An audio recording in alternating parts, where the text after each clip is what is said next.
ಮತ್ತೆ ಓಡಿ ಹೋದ ಮಳೆರಾಯ ಕಾದಿದೆ ಜಲಗಂಡಾಂತರ ಮತ್ತೆ ಮುನಿದ ಮಳೆ ಮುಂದೆ ಭೀಕರ ಪರಿಸ್ಥಿತಿ ಕಟ್ಟಿಟ್ಟ ಬುತ್ತಿನ ಹಾಗಿದ್ರೆ ಅಂತ ದೇಶಕ್ಕೆ ಎದುರಾಗುವ ಕೆಟ್ಟ ಪರಿಸ್ಥಿತಿ ಬಗ್ಗೆ ಇದೀಗ ಸ್ಯಾಟಲೈಟ್ ಎಚ್ಚರಿಕೆ ಕೊಟ್ಟಿದೆ.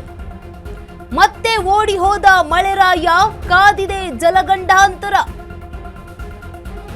ಮತ್ತೆ ಮುನಿದ ಮಳೆ ಮುಂದೆ ಭೀಕರ ಪರಿಸ್ಥಿತಿ ಕಟ್ಟಿಟ್ಟ ಬುತ್ತಿ. ದೇಶಕ್ಕೆ ಎದುರಾಗುವ ಕೆಟ್ಟ ಪರಿಸ್ಥಿತಿ ಬಗ್ಗೆ ಸ್ಯಾಟಲೈಟ್ ಎಚ್ಚರಿಕೆ. ಜುಲೈ ಮೊದಲ ವಾರದಲ್ಲಿ ಅಬ್ಬರಿಸಿ ಬೊಬ್ಬೆರೆದಿದ್ದಂತಹ ಮೇಘರಾಜ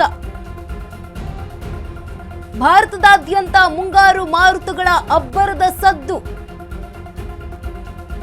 ಇದೀಗ ನಿಧಾನಕ್ಕೆ ಇಳಿಮುಖ ಆಗ್ತಾ ಇರುವಂತದ್ದು ದೇಶದ ಅನ್ನದಾತರಲ್ಲಿ ಆತಂಕ ಮನೆ ಮಾಡ್ತಾ ಇದೆ. ಆದರೆ ಕೇವಲ 2 ದಿನಗಳಲ್ಲಿ ಮಳೆ ಮಾಯ, ಮೋಡಗಳಿಲ್ಲ, ಬರೀ ಒಣ ಹವೆ ಆವರಿಸಿದೆ ಎಂದ ಸ್ಯಾಟಲೈಟ್.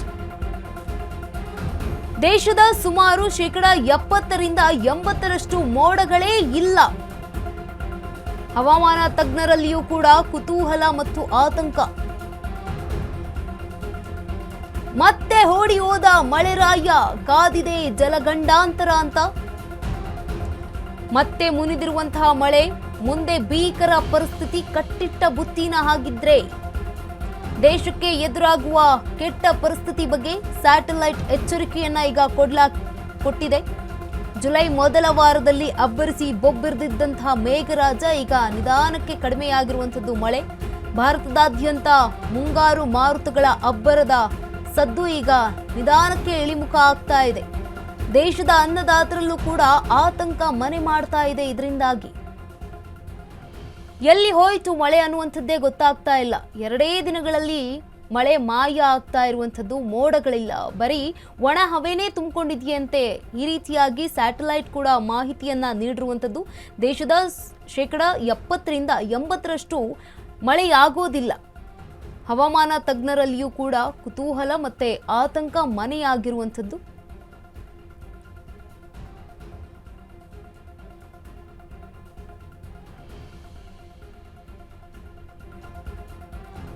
ದೇಶದಲ್ಲಿ ಮಳೆ ಇಳಿಮುಖಕ್ಕೆ ಕಾರಣ ಇಲ್ಲಿದೆ. ಈ ಮಳೆಯ ವಿರಾಮಕ್ಕೆ ಕಾರಣ ಏನು? ದೇಶದ ಮಳೆಯನ್ನ ಕಸಿದಂತಹ ಪೆಸಿಫಿಕ್ ಚಂಡಮಾರುತಗಳು, ತೇವಾಂಶ ಭರಿತ ಮಾರುತಗಳನ್ನ ಮಳೆ ಅವಲಂಬಿಸಿರುತ್ತವೆ. ಭಾರತದತ್ತ ಬರಬೇಕಿದ್ದಂತಹ ತೇವಾಂಶ ಗಾಳಿಯ ಸುಳಿಗೆ ತಡೆ. ಪಶ್ಚಿಮ ಪೆಸಿಫಿಕ್ ಸಾಗರದಲ್ಲಿ ಉಷ್ಣವಲಯದ ಚಂಡಮಾರುತಗಳ ಅಬ್ಬರ ಜೋರಾಗಿರುವಂಥದ್ದು. ಉಷ್ಣವಲಯದ ಚಂಡಮಾರುತಗಳೇ ಈಗ ಮಳೆಯನ್ನ ತಡಿತಾ ಇರುವಂಥದ್ದು. ಹೀಗಾಗಿ ದೇಶದ ಬಹುತೇಕ ಭಾಗಗಳಲ್ಲಿ ಮಳೆಯ ಪ್ರಮಾಣ ಕುಸಿತ ಆಗಿರುವಂಥದ್ದು ಕೂಡ ಈ ಮಳೆಯ ವಿರಾಮಕ್ಕೆ ಈಗ ಕಾರಣ ಪೆಸಿಫಿಕ್ ಸಾಗರ ಅಂತ ಹೇಳಲಾಗ್ತಾ ಇರುವಂಥದ್ದು. ದೇಶದ ಮಳೆಯನ್ನ ಕಸಿದಿರುವಂಥದ್ದು ಪೆಸಿಫಿಕ್ನಲ್ಲಿ ಇರುವಂತಹ ಚಂಡಮಾರುತಗಳು. ತೇವಾಂಶ ಭರಿತ ಮಾರುತಗಳನ್ನ ಮಳೆ ಅವಲಂಬಿಸಿರುತ್ತೆ. ಈ ಒಂದು ಅಂಶಗಳನ್ನ ಭಾರತದತ್ತ ಬರಬೇಕಾಗಿದ್ದಂತಹ ತೇವಾಂಶ ಮತ್ತು ಗಾಳಿಯ ಸುಳಿಗೆ ತಡೆಯನ್ನ ಆಗ್ತಾ ಇರುವಂಥದ್ದು. ಪಶ್ಚಿಮ ಪೆಸಿಫಿಕ್ ಸಾಗರದಲ್ಲಿ ಉಷ್ಣವಲಯದ ಚಂಡಮಾರುತಗಳ ಅಬ್ಬರ ಮುಂದುವರಿತಾ ಇದೆ. ಉಷ್ಣವಲಯದ ಚಂಡಮಾರುತಗಳೇ ಈಗ ಮಳೆಯನ್ನ ತಡಿತಾ ಇರುವಂಥದ್ದು ಕೂಡ. ಹೀಗಾಗಿ ದೇಶದ ಬಹುತೇಕ ಭಾಗಗಳಲ್ಲಿ ಮಳೆಯ ಪ್ರಮಾಣ ಕುಸಿತ ಆಗುತ್ತೆ.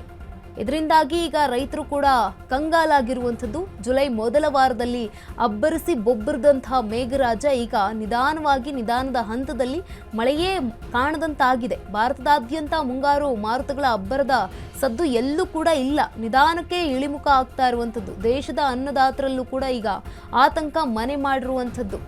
ಆದರೆ ಕೇವಲ 2 ದಿನಗಳಲ್ಲಿ ಮಳೆ ಮಾಯ ಆಗ್ತಾ ಇದೆ. ಹೀಗೆ ಮುಂದೆ ಹೊರದ್ರೆ ಹೇಗೆ ಅನ್ನುವಂತಹ ಪರಿಸ್ಥಿತಿ ಈಗ. ಒಣ ಹವೆ ಮಾತ್ರ ಈಗ ಕಾಣಿಸ್ಕೊಂಡಿರುವಂಥದ್ದು ಅಂತ ಸ್ಯಾಟಲೈಟ್ ಕೂಡ ವರದಿಯನ್ನ ನೀಡಿರುವಂಥದ್ದು. 80% 70% ಮೋಡಗಳೇ ಇಲ್ಲಂತೆ, ಮಳೆಯ ಮೋಡಗಳೇ ಕಾಣ್ತಾ ಇಲ್ಲ. ಹವಾಮಾನ ತಜ್ಞರಲ್ಲಿಯೂ ಕೂಡ ಈ ಒಂದು ಆತಂಕ ಮನೆ ಮಾಡ್ತಾ ಇರುವಂಥದ್ದು.